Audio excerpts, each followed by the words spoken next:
Hello everyone, hope you are doing well and high in your spirits. Dharma Kshetra पर आपका स्वागत है। Today we are going to revise high court in pursuance of UPSC prelims 2025, and tomorrow onwards, besides having our classes, we are going to have PYQs classes in which we will be discussing polity PYQs. हम backwards जाएंगे year onwards and you will see कि कितना fundamental जो concepts है कहाँ पे hit कर रहे हैं। देखिए अगेन, आप प्रिपरेशन के किसी भी मकाम पे खड़े हो, one thing I would like to say कि always remember that you have to score 87.8 और 44 क्वेश्चन भी आपको नहीं करने हैं। तो यू नेवर नो कि आपकी पोटेंशियल क्या है, आपको खुद नहीं पता होती है। तो just do not give up and जितना रिवाइज कर सकते हैं, stick to the basics and do PYQs, यही करना है। और कुछ भी अतरंगी नहीं करना है, कोई मैराथन कुछ भी नहीं करना है। Do not run after marathons, do not run after 20 hour video of current affairs, do not do this. उस 20 आवर्स में शायद आप एक पूरा अपना सब्जेक्ट रिवाइज कर लेंगे, बाकी आपकी अपनी डिस्क्रिप्शन तो है ही। एंड अगेन, इस क्लास से पहले हाई कोर्ट रिवाइज करने से पहले जाइए आप सुप्रीम कोर्ट रिवाइज कर लीजिए। इससे पहले की डिस्कशन हमने सुप्रीम कोर्ट लिया है, लगभग 1 घंटे की वीडियो है, हमने इसमें सारा कुछ कवर किया है। आप इसको 0.5x करके देख सकते हैं। That will help you to understand high court comprehensively. So on this note, let's start the discussion. So we are going to cover everything related to High Court, including beginning from appointment, then term and term of office, conditions of service, how tenure, how the judges of the High Court are removed, and then most importantly we will see what are the provisions for the independence of High Court, provisions related to its jurisdiction, and what are the different jurisdictions powers like writ jurisdiction, etc etc. So हम ये देखेंगे. So we'll begin with the appointment of the judges of the High Court. So remember, the judges of the High Court are appointed by President in consultation with CJI, and we know the consultation of CJI means the consultation of plurality of judges, and that is collegium. ठीक है. And besides this, if chief justice of that particular, if chief justice of any particular high court is to be appointed, in that case the president has to consult with the governor also. ये आप याद रखेंगे.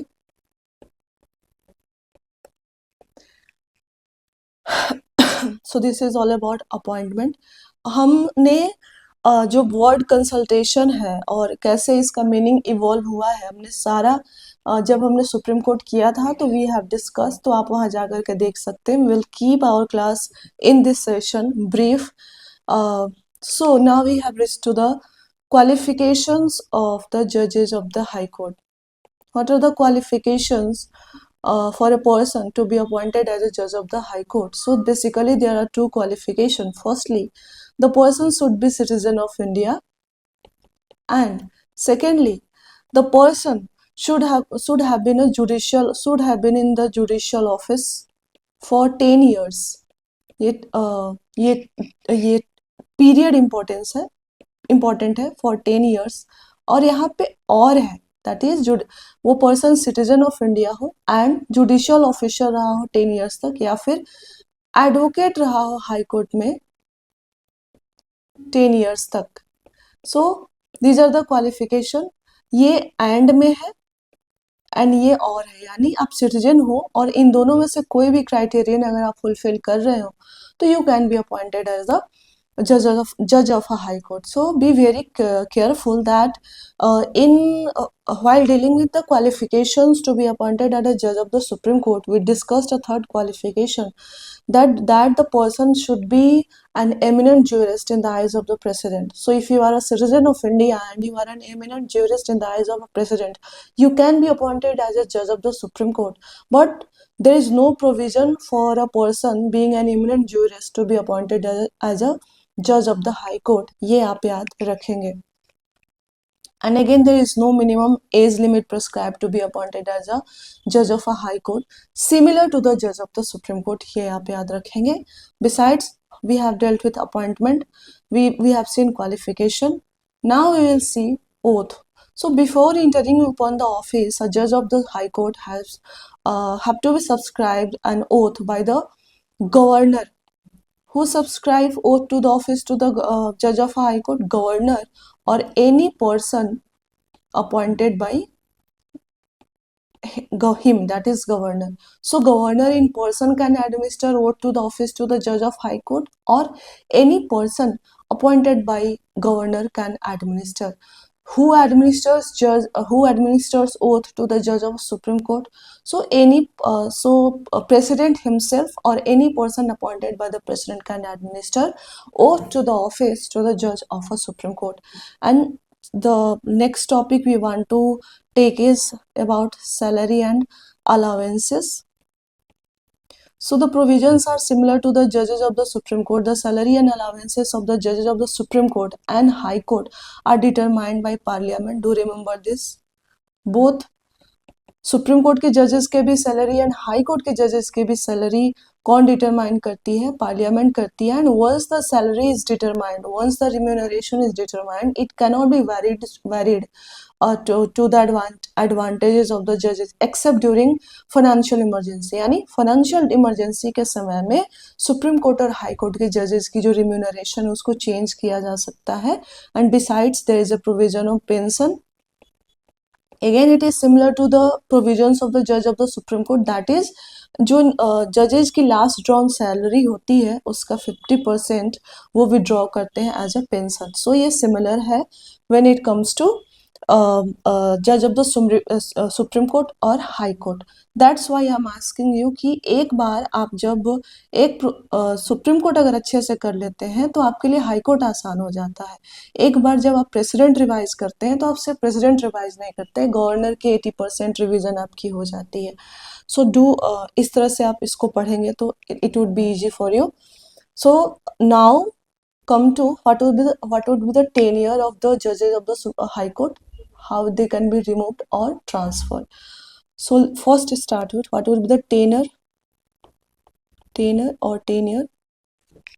See, as discussed in the Supreme Court, the tenure of the judges are not fixed in number, but it is fixed in duration. That is, from the date on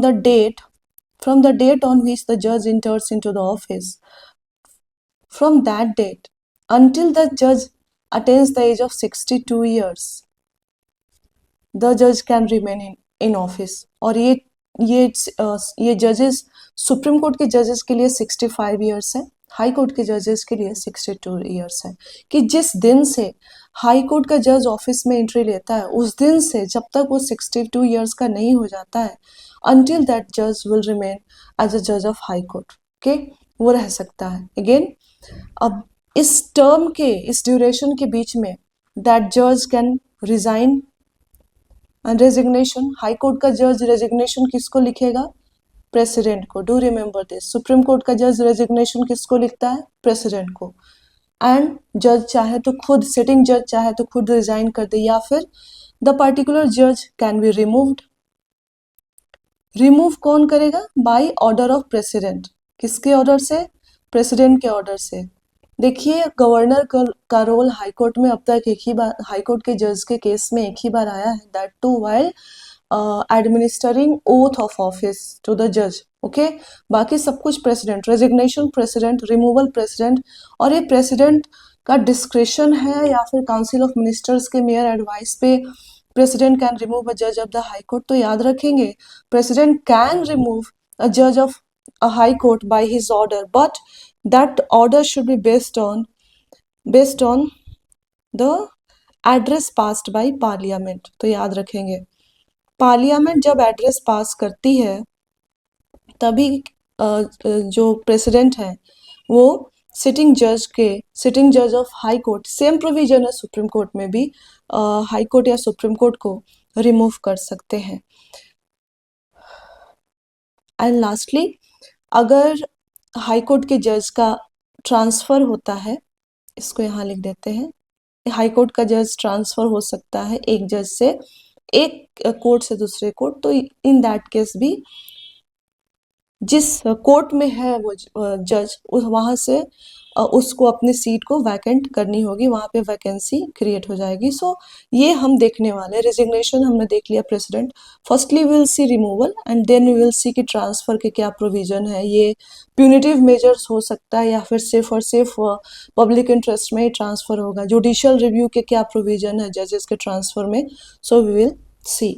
So firstly discussed how judges are removed. Remember, the provisions for the removal of a judge of high court is exactly same as those for the removal of a judge of the supreme court. जिस method, जिस procedure और जिस ground पे एक supreme court के जज की removal होती है, उसी मेथड, उसी प्रोसीजर और उसी ग्राउंड पे एक हाई कोर्ट के जज की भी रिमूवल होती है। आप ये याद रखेंगे। सो रिमूवल कैसे होगा? By an order of president, and president order pass करेंगे based on address by parliament,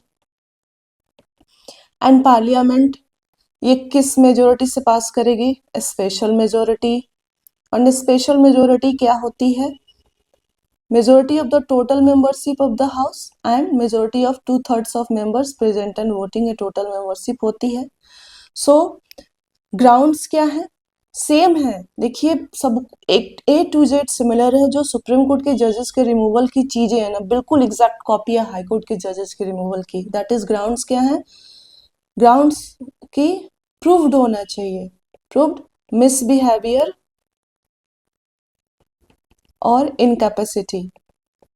ऐसा नहीं हो सकता कि किसी जज पे इनकैपेसिटी के एलिगेशन लगे हों और वो उसको रिमूव कर दिया जाए। ऐसा नहीं हो सकता कि किसी सिटिंग जज के कैरेक्टर पे या फिर मिसबिहेवियर के एलिगेशंस लगे हों और उसको जस्ट मेयरली एलिगेशन के बेसिस पे रिमूव कर दिया जाए। तो do remember this, proved misbehaviour और इनकैपेसिटी इज द ग्राउंड। अब जो प्रोसीजर है, जिस प्रोसीजर से जजेस के रिमूवल का पूरा रेगुलेशन होता है, वो पार्लियामेंट ने एक एक्ट इनैक्ट करके प्रोवाइड किया, दैट इज नॉन एज जजेस इंक्वायरी एक्ट। ये 1968 में इनैक्ट हुआ था और ये जजेस इंक्वायरी एक्ट ये सुप्रीम कोर्ट और हाई कोर्ट के जजेस के रिमूवल के प्रोसेस को रेगुलेट करता है। सो बेसिकली इसमें प्रोविजन ये है कि जजेस, चाहे सिटिंग जज ऑफ सुप्रीम कोर्ट है या फिर हाई कोर्ट है, उसके रिमूवल के लिए आपको रिमूवल मोशन लाना होगा। एंड देखिए याद रखिएगा, स्टेट लेजिस्लेचर का कोई रोल नहीं है हाई कोर्ट के जज के रिमूवल में।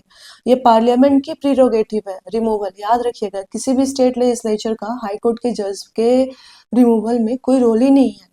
सो पार्लियामेंट में रिमूवल मोशन लाना होगा and it can be introduced in either house of parliament.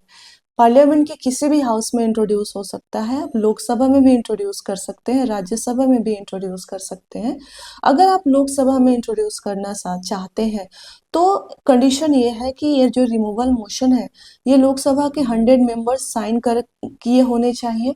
और अगर आप राज्यसभा में रिमूवल मोशन इंट्रोड्यूस करना चाहते हैं तो कंडीशन है कि राज्यसभा में कम से कम 50 मेंबर्स इस रिमूवल मोशन को साइन किए होने चाहिए।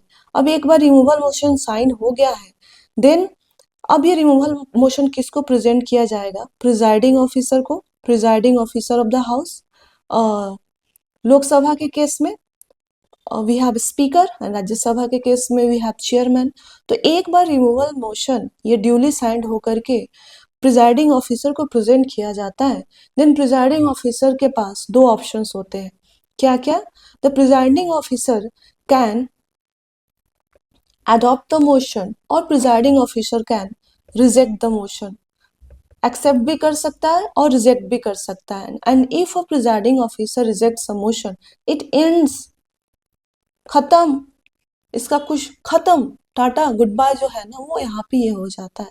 But if a presiding officer adopts a motion, then presiding officer has to constitute a 3-member committee to investigate charges over the that particular जज जिसको रिमूव करने की बात हो रही है।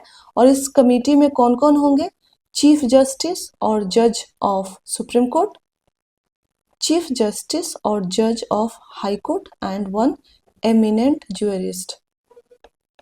देखिए ये सेम प्रोसीजर है इस सुप्रीम कोर्ट के केस में भी, याद रखिएगा। अब ये कमेटी इन्वेस्टिगेट करेगी चार्ज, और ये अगर ये कमेटी अपहोल्ड करती है charge, if this committee upholds the charge, that is misbehaviour prove हो जाता है, इनकैपेसिटी प्रूव हो जाती है, तो अब दोनों houses both houses would pass resolution with a special majority, and after that this resolution would be addressed to the president for his assent, and once the president give his assent to this resolution, the judge stands removed from his office. ये आप याद रखेंगे। Please avoid the background noise अगर कुछ आ रहा हो तो।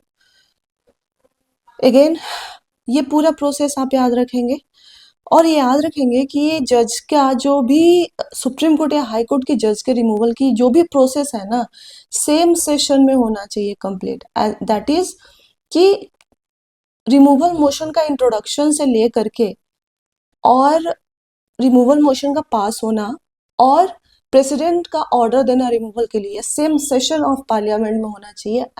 ये डिफरेंट सेशंस में नहीं हो सकता है, ये आप याद रखेंगे।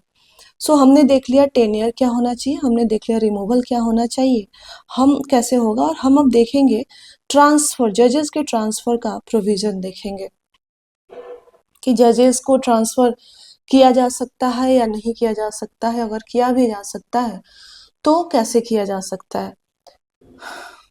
सी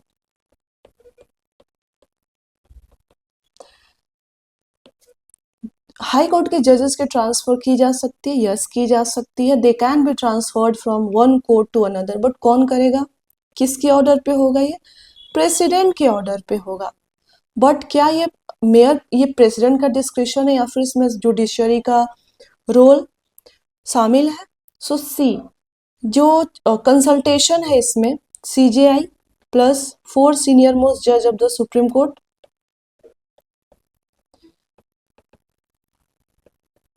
एंड इसके अलावा जब ट्रांसफर की बात आती है तो 2 चीफ जस्टिसेस का इन्वॉल्वमेंट और होता है। ये कौन कौन है, एक उस कोर्ट के चीफ जस्टिस जहां से गिवन जज का ट्रांसफर हो रहा है, एंड दूसरे उस कोर्ट के चीफ जस्टिस जहां पे गिवन जज ट्रांसफर होके जा रहे हैं, यानी आउटगोइंग कोर्ट के chief justice and incoming court के चीफ जस्टिस, ये आप याद रखेंगे।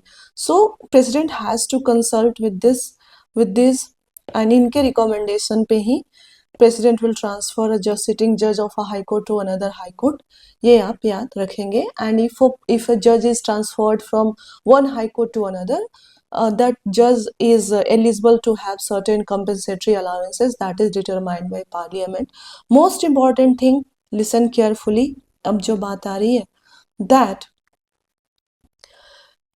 in a verdict, in a judgment, Supreme Court has clearly stated that transfer of a judge of a high court is an exceptional measure. आप sitting जज को उठा करके दूसरे कोर्ट में डाल दे रहे हैं, तो ये एक्सेप्शनल मेजर होना चाहिए, और इसका एक ही मकसद हो जाना चाहिए, क्या, पब्लिक इंटरेस्ट। ऐसा नहीं हो सकता कि टू पनिश अ पार्टिकुलर जज आप उसका ट्रांसफर कर दें, यानी motive behind transfer should only be public interest, the motive can not be punitive में पनिशमेंट, प्यूनिटिव मोटिव नहीं होना चाहिए, ये आप याद रखेंगे। Again when it comes to judicial review, कि क्या जजेस के ट्रांसफर में जुडिशियल रिव्यू का कोई स्कोप है, तो सुप्रीम कोर्ट सेड कि see this is very exceptional measure to transfer a जज from one court to another. तो इस पूरे प्रोसेस में जजेस के ट्रांसफर में आर्बिट्ररीनेस को कंट्रोल करने के लिए, चेक करने के लिए जुडिशियल रिव्यू का प्रोविजन होना जरूरी है। So yes, there is a provision of judicial review in the transfer of judges from one court to another, but court also stated कि जुडिशियल रिव्यू तो होना जरूरी है to check the arbitrariness in the process, but जो aggrieved जज है, यानी जिस जज की ट्रांसफर हुई है, दैट ओनली जज can challenge the decision of the transfer, and वही जज सिर्फ जुडिशियल रिव्यू के लिए अपील कर सकता है, उसके बिहाफ में कोई और अपील नहीं कर सकता है। तो ये आप याद रखेंगे। सो दिस इज अबाउट, हमने टेन्योर देख लिया, रिमूवल देख लिया, एंड हमने जजेस के ट्रांसफर, रोल, ये प्यूनिटिव होगा या एक्सेप्शनल मेजर है, जुडिशियल रिव्यू का स्कोप देख लिया। देखिए एक्टिंग चीफ जस्टिस हमने सुप्रीम कोर्ट के केस में देखा था, एग्जैक्टली सेम यहाँ पे है। Who will appoint acting chief justice? President will appoint. कोई भी जज ऑफ हाई कोर्ट जो सीनियोरिटी में चीफ जज, जो सिटिंग चीफ जस्टिस के बाद लाइन में आता है, that can be appointed as acting chief justice. Condition क्या होना चाहिए कि भाई जो हाई कोर्ट का जज चीफ जस्टिस की पोस्ट है वो वैकेंट हो। सेकेंडली जो सिटिंग चीफ जस्टिस है वो अब एब्सेंट हो, या फिर सिटिंग चीफ जस्टिस जो है वो अनेबल हो अपने ड्यूटीज को परफॉर्म करने में। तो ये सब जाके रिटायर्ड जजेस, आप बिल्कुल जो हमने सुप्रीम कोर्ट में पढ़ा है उसी को आपको यहाँ पे रेप्लिकेट करना है, कुछ नया नहीं है, and I don't want to waste your time. रही बात इंडिपेंडेंस ऑफ हाई कोर्ट की, तो हम मेयरली इसको डिस्कस करेंगे बिना नोट किए हुए, ताकि हम इसको 5 मिनट में समराइज कर लें। सी हाई कोर्ट के पास लॉट्स ऑफ पावर है। High court is the highest court of appeal in a state में हाईएस्ट कोर्ट ऑफ अपील है। High court is the protector of fundamental rights of citizens under article 226, right? It have writ jurisdiction. Again, High Court is vested with the power to interpret the Constitution. So इतने सारे जो powers, इतने सारे roles हैं, duties है, functions हैं, then it is very necessary to make certain provisions to ensure the independence of High Court. So when it comes to appointment, you see the judges of the High Court are appointed by the President, but after consultation with the judiciary itself, and role of judiciary is dominant, right? So याद रखेंगे। दूसरा, security of tenure. See दो जजेस of the high court are appointed by the president, but they do not hold their office till the pleasure of the president. President appoint तो कर रहा है, but जब मेयरली उनका वो ऑफिस में तब तक नहीं रहेंगे, मतलब प्रेसिडेंशियल प्लेजर पे उनकी ऑफिस नहीं टिकी हुई है। एक पार्टिकुलर प्रोसेस, एक पार्टिकुलर ग्राउंड दिया है कॉन्स्टिट्यूशन में, एक पार्टिकुलर प्रोसेस मेंशन्ड है एक्ट में, जजेस इंक्वायरी एक्ट में, एंड उसी को फॉलो करके ही रिमूव किया जा सकता है, and that two is a prerogative of parliament, right? तो यहाँ पे याद रखेंगे। फिक्स सर्विस कंडीशंस है, याद रखेंगे कि जो भी सैलरीज, अलाउंसेस, एमोलमेंट्स हमने देखा कि कौन डिटरमाइन करता है, पार्लियामेंट डिटरमाइन करती है, and once they are fixed entire duration में, उनके सर्विस ड्यूरेशन में, दे कैनॉट बी चेंज और they cannot be decrease to their advantage, right? Except during financial emergency. याद रखेंगे फाइनेंशियल इमरजेंसी के दौरान चाहे सुप्रीम कोर्ट के जजेज हो या फिर हाई कोर्ट के जजेज हो, उनके सर्विस कंडीशंस को इंक्लूडिंग रिम्यूनरेशंस चेंज किया जा सकता है।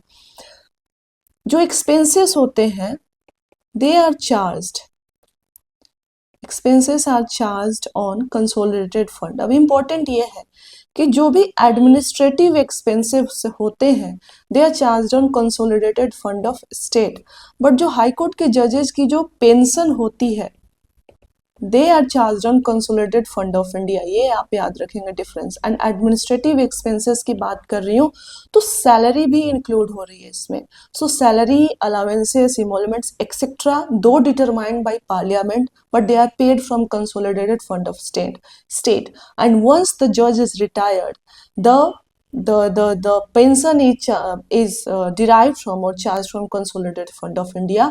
याद रखेंगे।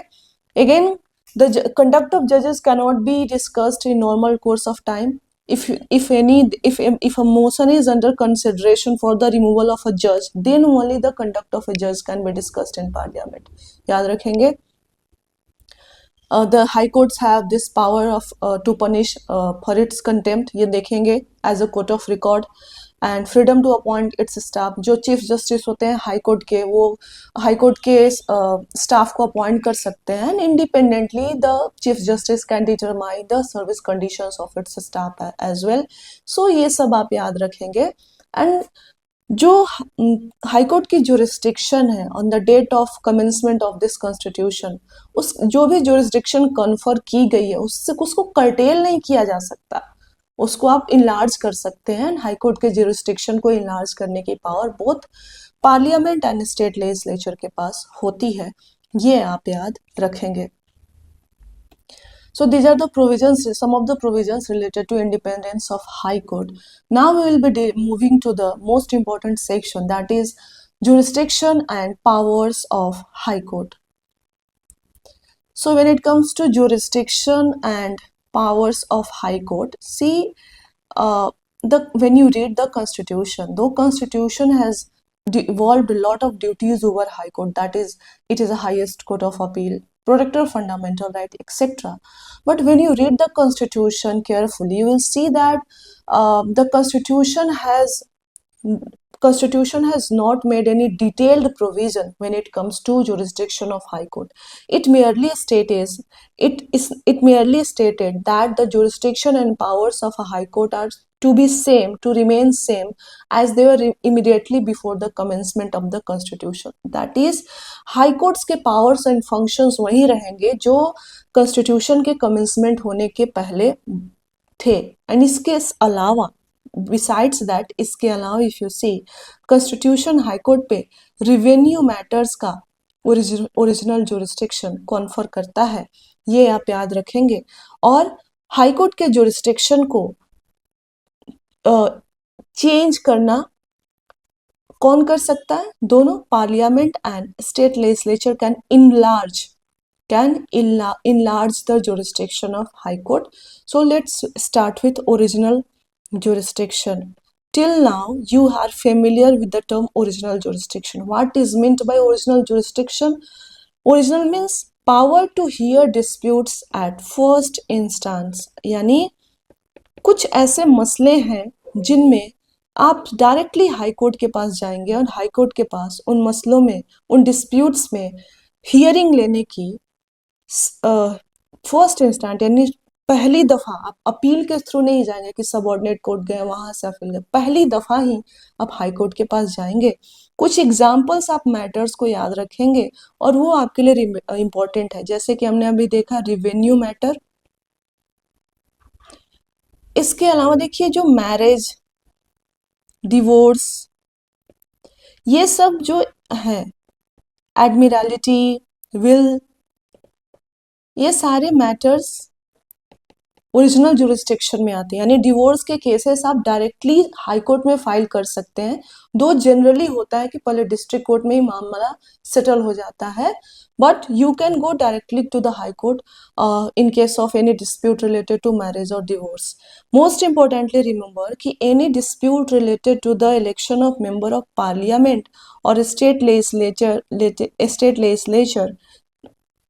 any dispute related to member of parliament or member of state legislature are inquired into and decided by high court. So high courts के पास member of parliaments and state legislature के election से related सारे dispute को सुनने का original jurisdiction है, that you will go at first instance to the high court. Again, under article 226 we have enforcement of fundamental right, that we will see.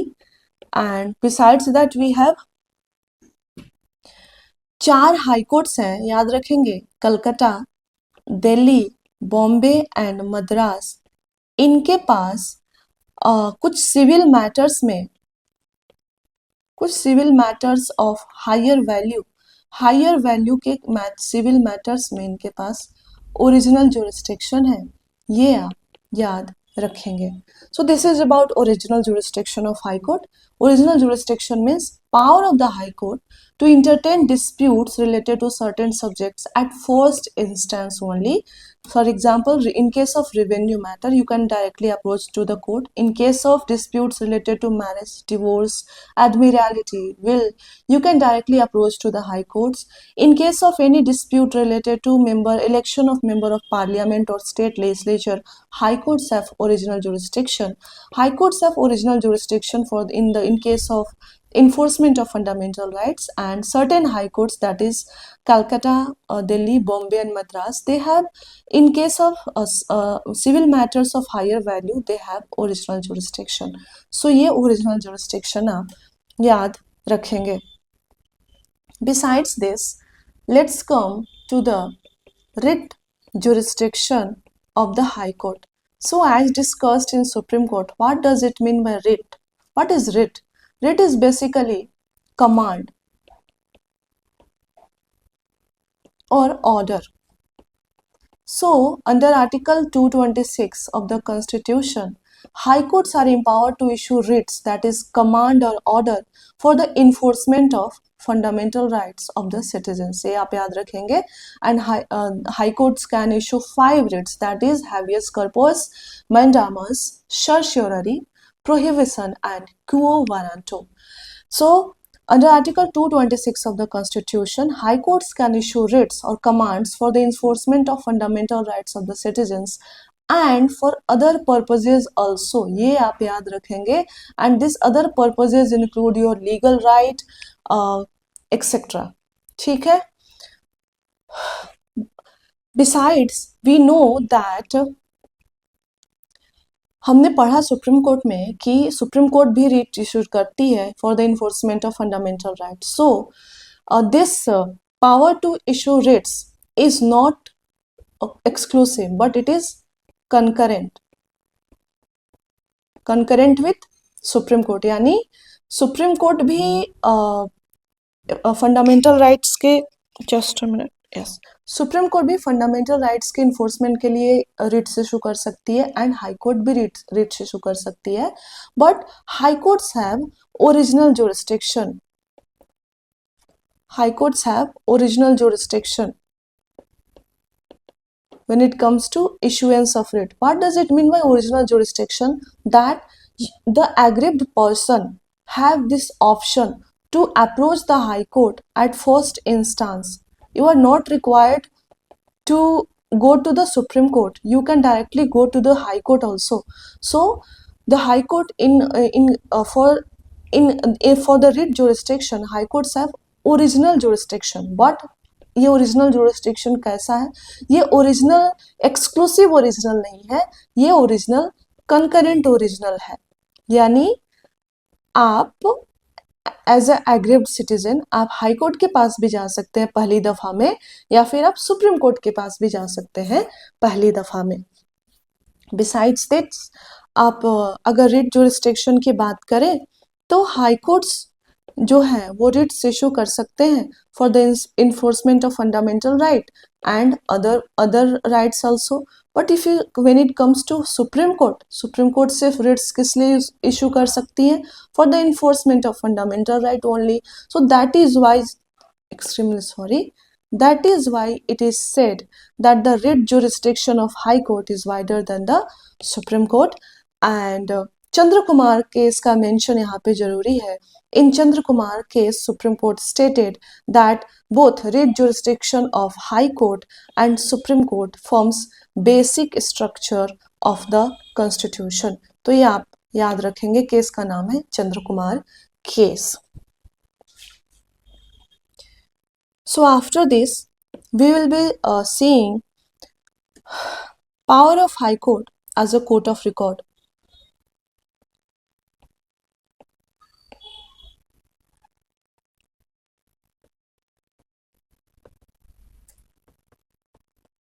See, as a court of record, High Court exercises 3 powers.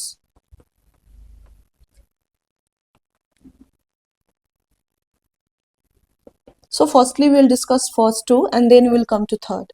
So as a court of record, the first thing we should keep in mind that as a court of record, the acts, proceedings etc. Judgments of High Court have evidentiary value. Evidentiary value. What is meant by evidentiary value? That the acts, judgments or proceedings of a High Court can be presented in a court of law as evidence and they cannot be denied. ये आप याद रखेंगे. Secondly, as a court of record, the High Court have a power to punish for its contempt. तो power to punish for contempt of court. So this also comes under court of record. It is of two types, civil and criminal. And remember, this phrase contempt of court has nowhere been defined in the Constitution. Do remember this. It has been defined through an act, Contempt of Court Act, I think it is of 1971, and it defines what comes under civil contempt and criminal contempt. So civil contempt is basically willfully आप high court की बात को disobey कर रहे हैं. Criminal contempt means आप high court की authority को स्कैंडलाइज कर रहे हैं, इधर थ्रू योर एक्ट और थ्रू पब्लिकेशन. आप इसकी अथॉरिटी को लोअर और डिग्रेड करने की कोशिश कर रहे हैं. Simultaneously, but through your act or publication, you are hindering the process of justice delivery system. तो ये civil और criminal contempt में आता है. Third thing that you should keep in mind, that ध्यान से सुनेंगे कि सुप्रीम कोर्ट के ऊपर, सुप्रीम कोर्ट के पास as a power to revise its on judgment, ये अलग से पावर कॉन्फर किया गया है. ठीक है. जैसे power to review and correct its on judgment, revisionary court की तरह काम करता है सुप्रीम कोर्ट, ये अलग से कॉन्फर किया गया है. लेकिन when it comes to high court के ऊपर कोई ऐसा अलग से पावर नहीं है कि हाई कोर्ट अपने जजमेंट्स को रिव्यू कर सकता है एंड समय आने पर उसको करेक्ट भी कर सकता है. सो हाई कोर्ट, लेकिन ऐसा if you see, you will see कि हाई कोर्ट्स अपने ऑर्डर्स को रिव्यू करते हैं एंड अगर जजमेंट्स में अगर उन्हें लगा तो time to time they correct their judgment. So they do it by virtue of the power conferred to them as a court of record.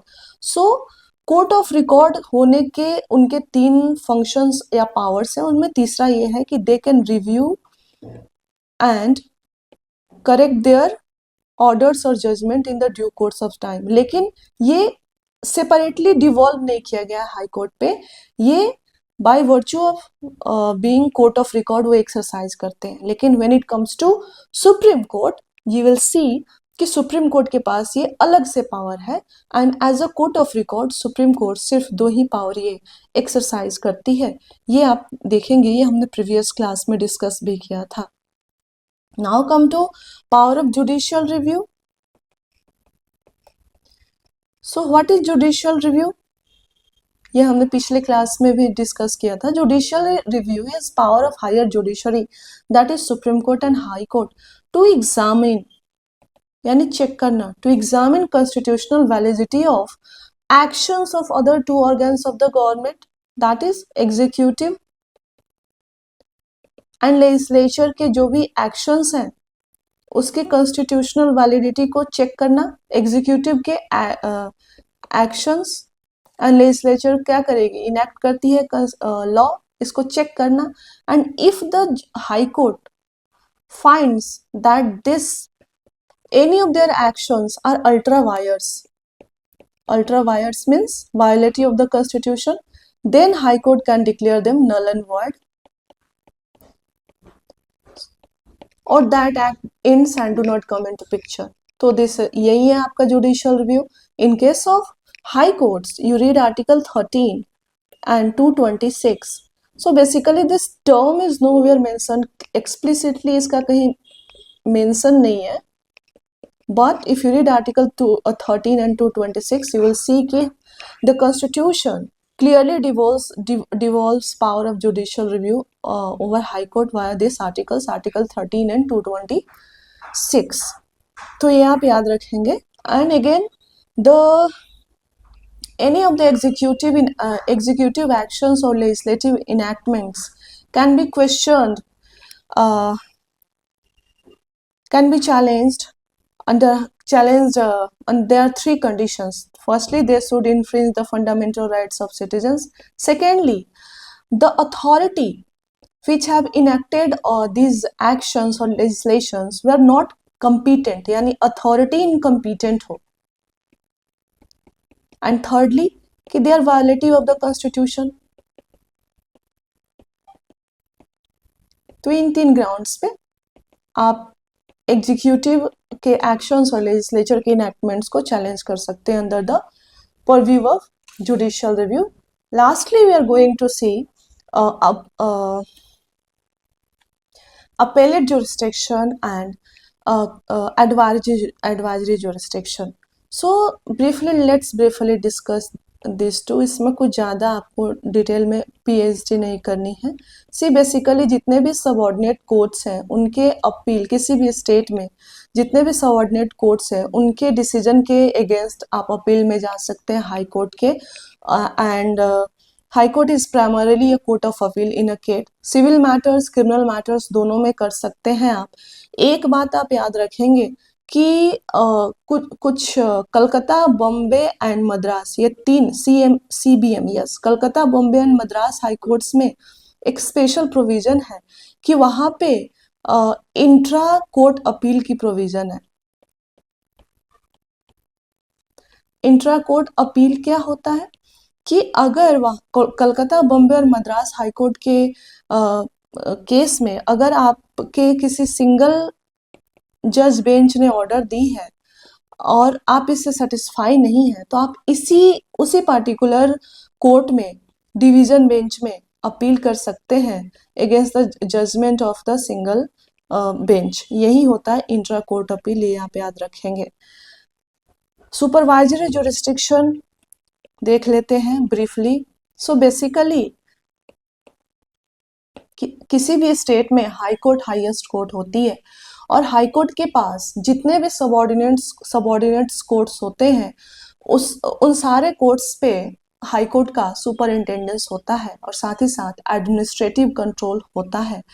साथ ही साथ याद रखेंगे आप कि डिस्ट्रिक्ट कोर्ट के जजेस के अपॉइंटमेंट, प्रमोशन, ट्रांसफर सारा कुछ गवर्नर करता है, लेकिन इन सब में हाई कोर्ट का कंसल्टेशन रिक्वायर्ड होता है. अगेन, एंड हाई कोर्ट के जो भी लॉज हैं वो सारे बाइंडिंग होते हैं सबऑर्डिनेट कोर्ट्स पे, ये आप याद रखेंगे. जुडिशियल सर्विसेज के जो भी ऑफिसर्स होते हैं उनकी पोस्टिंग, प्रमोशन, ट्रांसफर सारी चीजें में हाई कोर्ट जो है वो डील करता है. तो ये सारी बातें आप याद रखेंगे. So these all comes under supervisory jurisdiction. Appellate jurisdiction civil criminal दोनों में कर सकते हैं. एंड किसी भी स्टेट में हाई कोर्ट हाईएस्ट कोर्ट होता है and primarily as a court of appeal होता है. जो सबऑर्डिनेट कोर्ट्स हैं उनके डिसीजन के against you can file appeal in the high court. And दोनों सिविल मैटर्स में एंड क्रिमिनल मैटर्स में यू कैन गो. तीन कोर्ट्स हैं, कलकत्ता, बॉम्बे एंड मद्रास कोर्ट. इस यहाँ पे इंट्रा कोर्ट अपील की प्रोविजन है, दैट इज सिंगल जज. इस कोर्ट, मान लीजिए किसी एक, जैसे मद्रास कोर्ट का एग्जांपल ले लेते हैं, तो मद्रास कोर्ट के सिंगल जज के डिसीजन के अगेंस्ट आप मद्रास कोर्ट में ही डिवीजन बेंच में अप्लाई कर सकते हैं. So this is about everything that you need to know related to high courts in this exam. See, from tomorrow onwards we are beginning your PYQ discussion, and please do PYQs and your basic revision. मैं कहूँगी कि अभी जैसे ही ये complete किया है जाइए और अपना जो भी आप टेक्स्ट बुक फॉलो करते हैं उसको रिवाइज कर लीजिए. And please keep doing PYQs. आपको किसी मैराथन की आवश्यकता नहीं है. Don't waste your time. PYQs कीजिए और अपने जो स्टैंडर्ड सोर्सेस हैं, जो भी आपने अब तक पढ़ा, उसको कीप रिवाइजिंग. अपने 12, 14, 20 घंटे सेव कीजिए. आप PYQ देखते नहीं है, इसलिए आपको डराना जो भी है, मतलब आपके अंदर जो फियर है ये इसलिए क्योंकि आप PYQ नहीं देखते हैं. So please keep seeing PYQ and do your standard text. यही एक रास्ता है जो आपको एग्जाम के थ्रू लेकर जाता है. So on this note I will conclude today's class. Most likely you have another class. So thank you very much.